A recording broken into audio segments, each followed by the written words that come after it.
Hello everyone అండి. So mostly ఐసీయూలో మనం వర్క్ చేసే టీంలో చూసుకుంటే నర్సెస్ ఉంటారు, డాక్టర్స్ ఉంటారు, ఆయమ్మలు ఉంటారు ఐసీయూలో వర్క్ చేసే వాళ్ళలో. సో వీళ్ళందరూ కూడా మనము క్రిటికల్ కేర్ టీమ్ అంటాం.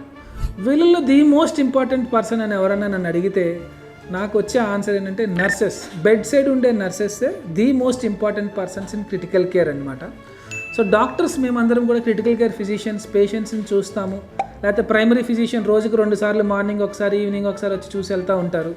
సో వీళ్ళు ఆర్డర్స్ ఇచ్చేస్తాం.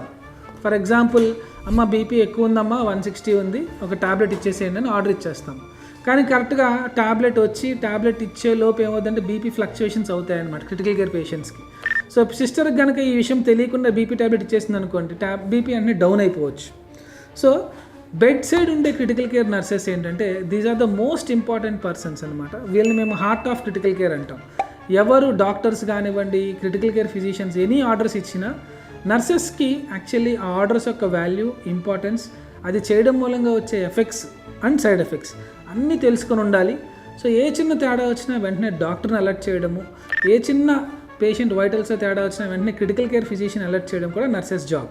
సో మీకు ఒక మంచి nursing team with good nurses ఉంటే కనుక డెఫినెట్లీ మీ క్రిటికల్ కేర్ అవుట్కమ్స్ చాలా బాగుంటాయి. అంటే మీ ఐసీయూలో మోర్టాలిటీ చాలా చాలా తక్కువ ఉంటుంది if you have very good nurses in your team.